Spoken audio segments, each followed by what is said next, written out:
नमस्कार, मेरा नाम आलोक है। आप लाइव स्ट्रीम देख रहे हैं। बिहार में बड़ा सियासी भूचाल आया हुआ है, सत्ता में उलटफेर हो रहा है। आप सुबह से ही खबरों के माध्यम से जान रहे होंगे। लाइव स्ट्रीम भी आपको पल पल की खबरों से अपडेट कर रहा है। कौन नेता क्या कह रहे हैं, सीनियर जर्नलिस्ट गैंगस्टर हमारे साथ हैं ललन सिंह। उनसे ही शुरुआत करते हैं। जेडीयू के राष्ट्रीय अध्यक्ष हैं। बाप रे, आज तो इतना भड़क गया बीजेपी पर, मैं वहीं पर था। उन्होंने कहा कि बीजेपी तय करेगी क्या जेडीयू के कौन नेता मंत्री बनेंगे।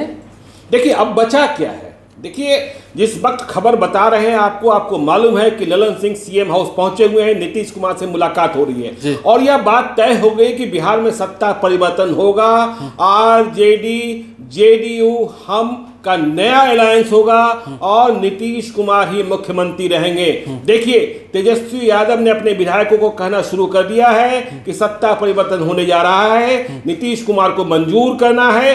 अभी अभी तेजस्वी यादव ने अपने स्पोक्स पर्सन, सारे स्पोक्स पर्सन को, जो उनका मीडिया पैनल है, उसे भंग किया है ताकि कोई भ्रांति न हो और सिर्फ 8-10 तरह के बयान है। जी 8-10 तरीके का बयान न है। बयान जारी करने के लिए सिर्फ तेजस्वी यादव और बिहार प्रदेश राष्ट्रीय जनता दल के अध्यक्ष जगदानंद अधिकृत किए गए हैं। तो देखिए अब परिवर्तन तय है। आलोक जी देखिए जिस तरीके से आप कह रहे हैं उलटफेर होने जा रहा है और आप तो कंफर्म ही कर रहे हैं कि हाँ होना है तो होना है। अब कोई संशय नहीं है। अब तो नहीं लग रहा है, संशय नहीं है, नहीं लग रहा है। चलिए अब हम बात करते हैं बीजेपी की। बीजेपी तो अब कहेगी ना नीतीश कुमार को कि आपने जनादेश को जो मैंडेट मिला था उसे लूट लिया।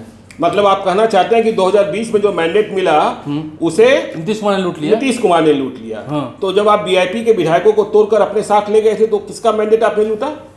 वीआईपी भी आपके साथ थी। 2015 में महागठबंधन की सरकार थी, आरजेडी कांग्रेस और जेडीयू की सरकार थी। 2017 में जब आप नीतीश कुमार को अपने साथ ले गए तो किसका मैंडेट लूटा गया था? मध्य प्रदेश में क्या हुआ था? देश के कई दूसरे प्रदेशों में क्या हुआ? शिवसेना का मैंडेट किसने लूटा? तो यह उदाहरण तो बीजेपी देने लायक नहीं बचती है। स्थिति में नहीं छोड़ा है। हाँ, कि मैंडेट कौन लूटता है, कैसे लूटता है, और यह तो राजनीति की परंपरा बन गई है जब मौका मिले। देखिए देश के सबसे बड़े पॉलिटिकल स्ट्रेटजिस्ट हैं प्रशांत किशोर, वे बार बार कहते रहे हैं कि ऐसे प्रयोग और ऐसे परिवर्तन कितने बार हुए हैं। ठीक है ना। तो आप देखिए ना, आपने मैंडेट की बात करते हैं। चिराग पासवान कहाँ हैं आज? आप एनडीए में मानेंगे? एनडीए की बैठक में उन्हें बुलाया जरूर गया था। अब देखिए हो सकता है चिराग पासवान की लॉटरी निकल जाए, लेकिन लॉटरी लगेगी भी तो फिर पशुपति कुमार पारस, प्रिंस पासवान, इन सबों का क्या होगा यह भी देखने की बात होगी। और बिहार में जो तैयारी है आलोक जी, देखिए आपको मालूम है कि बिहार में जो भी एनडीए की सरकार है, मतलब नीतीश कुमार की सरकार, मतलब बीजेपी जेडीयू हम और निर्दलीय सुमित कुमार सिंह की सरकार, तो यह सरकार जो है 243 विधायकों के विधानसभा में, देखिए अभी 242 विधायक हैं। एक सीट की वैकेंसी है मोकामा की। मोकामा में अनंत सिंह की सदस्यता आपराधिक मामलों में सजा मिलने के बाद समाप्त की गई। तो 242 में 127 विधायकों के बूते यह सरकार टिकी हुई है और इनमें से बीजेपी के 77 हैं, 77 हैं और जेडीयू के 45 हैं। हम मतलब जीतन राम मांझी के 4 हैं और एक इंडिपेंडेंट है सुमित कुमार सिंह। लेकिन जो परिवर्तन का कयास है या परिवर्तन तय दिख रहा है, वैसे में इस बात को आप सच मानिए कि यदि जेडीयू आरजेडी साथ में हम ये जा रहे हैं, साथ में माले और वामपंथी पार्टियां, तो बीजेपी को बिहार से भगाने के लिए एक बड़ी कवायद हो रही है और कोई 165 विधायक आपको एक साथ दिख सकते हैं। कांग्रेस भी क्या बाहर से समर्थन करी है? कांग्रेस, देखिए कांग्रेस पर अभी हम आ रहे हैं। पहले आप देख लीजिए, आंकड़ा देख लीजिए। 242 की हमने बात करी। तो यदि सरकार बदलती है तो देखिए आरजेडी का जेडीयू के साथ जाना तय। 79 आरजेडी, पहले 80, अनंत सिंह की सदस्यता खत्म होने के बाद 79, वो एक सीट खाली है। जी जेडीयू 45। तो देखिए ये दोनों मिलाकर ही 124 हो जाते हैं जी। लेकिन सरकार की मजबूती के लिए और जिस तरीके से आपने देखा अभी महाराष्ट्र में खेल हुआ, अपने को सुरक्षित रखने के लिए नया गठबंधन बन रहा है मध्य प्रदेश में। हाँ, मध्य प्रदेश में, राजस्थान में कोशिश की गई। तो 124 तो ये हैं ही, लेकिन माले को नहीं छोड़ने जा रहे हैं तेजस्वी यादव। माले के 12 विधायक 136, हम के 4 विधायक, जीतन राम मांझी ने भी कह दिया है कि हम विधायकों की बैठक बुलाए हैं, वे पटना आस्थान को पहुंच रहे हैं। 140। हाँ, सीपीआई सीपीएम के 4 विधायक 144, 144, इंडिपेंडेंट सुमित कुमार सिंह जिधर सरकार, उधर मंत्री, हाँ उधर मंत्री 145। तो 145 तो ऐसे ही।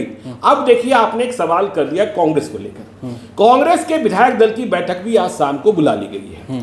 आपको मालूम है ईडी सीबीआई के फेर में अभी कांग्रेस भी फंसी हुई है और सोनिया गांधी और राहुल गांधी फंसे हुए हैं। तो बीजेपी से मुक्ति तो वे भी चाहते हैं। तो तेजस्वी यादव इस बात के लिए तैयार हैं कि हाँ कांग्रेस साथ में ठीक है, लेकिन कांग्रेस के बगैर भी 145 विधायक हो रहे हैं। अब देखिए एक है AIMIM वाले बचे हुए अख्तर इमाम, हाँ 146। क्या वो बीजेपी के साथ जाएंगे? नहीं जा सकते हैं। नहीं। कैसे जा सकते हैं? तो 146 ठीक है। अब कांग्रेस की स्थिति यह है कि उनके 19 विधायक हैं। कांग्रेस इस बात के लिए तैयार है कि नीतीश कुमार बीजेपी को छोड़े, हम आपके साथ हैं। तो क्या आगे मतलब वो तो ठीक, तो 146 और 19 165। बचे क्या रह जाएंगे? 165 की जगह पर 77 बीजेपी। क्या खेल कर पाएंगे? क्या कर लीजिएगा? हाँ क्या कर लीजिएगा? देखिए राष्ट्रपति शासन की कोशिश देखिए, इसी पर मेरा एक सवाल है। आप कह रहे थे कि सरकार आराम से बन जाएगी, आपने आंकड़े भी पेश किए, मतलब नीतीश कुमार को इस्तीफा नहीं देना पड़ेगा, ये नौबत नहीं आएगी? आप नीतीश देखिए जो विकल्प मौजूद है, क्योंकि सीएम तो वो बन रहे हैं। सीएम तो वो आपको पता ही है कि आरजेडी के विधायकों ने विधायकों को कहा जाना शुरू हो गया कि नीतीश कुमार ही रहेंगे, ठीक है। तो उन्हें तो बीजेपी के मंत्रियों को ही हटाना है ना, और उसके बाद बहुमत साबित करना है। बस ये दो काम करना है भाई। बहुमत यदि मुझे नहीं है तो बहुमत तो पहुंच रहा है कहाँ? 165 पर पहुंच रहा है और उनके पास तो मात्र 77 बचेंगे। और 2013 उदाहरण है कि बीजेपी वाले जब देख लिए थे कि हम अल्पमत में आ गए, नीतीश कुमार ने बीजेपी को बाहर कर दिया था, तो वो बहुमत परीक्षण के वक्त विधानसभा में मौजूद ही नहीं रहे थे, वॉकआउट कर गए थे। 91 एमएलए उस समय उनके पास थे, उस समय 91 थे। अभी तो अब ये 77 ही बच रहे हैं, 77 ही बच रहे हैं। तब उनके पास लोजपा का भी एक विधायक था। तो इसलिए वो सूरत कहीं से बनती हुई दिखाई नहीं पड़ती है। अब देखिए नीतीश कुमार राजनीति के चाणक्य माने जाते हैं और उन्हें भी पता है। देखिए आरजेडी जेडीयू में इस बात की समझ है कि अब जब हम परिवर्तन करने जा रहे हैं तो केंद्रीय एजेंसियां ईडी सीबीआई मेरे पीछे लगेगी, मेरे नेताओं के पीछे लगेगी। लेकिन अब ये लड़ने के मूड में आ गए। अब तैयारी है। हाँ तैयारी इसलिए भी है कि जेपी नड्डा ने कह दिया कि रीजनल पार्टीज को खत्म कर देना है।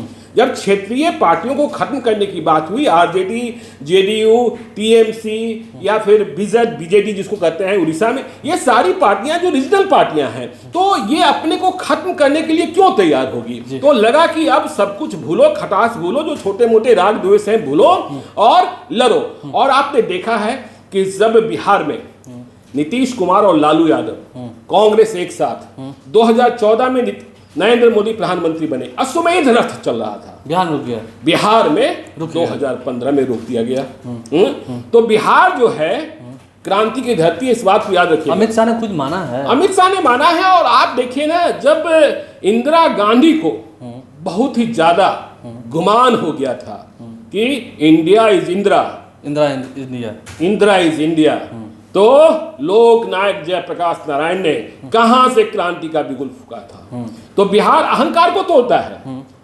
बिहार जो डेमोक्रेसी में, और हम लोग ये भूल क्यों रहे? नीतीश कुमार पैदल चल कर आए थे, दिखा दिया था। नहीं, हाँ जो गए थे वहां ना इफ्तार पार्टी में। और कल ललन सिंह ने कहा ना कि देखिए हम लोग वैसे लोग हैं जो दरी बिछाकर और पोस्टर साट कर नेता बने हैं। आरसीपी सिंह पर टिप्पणी थी उनकी, और आज तो उन्होंने कही दिया कि जो कहते हैं आरसीपी सिंह कि हम 1998 से थे, 1998 से थे, तो आप क्या थे?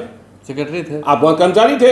आप जैसे 2 दर्जन कर्मचारी थे रेलवे मंत्रालय में, तो आप नेता तो थे नहीं। तो इसलिए अब देखिए आंकड़ा फैसले की घड़ी है, घंटे कितने लगेंगे यह देखने की बात है।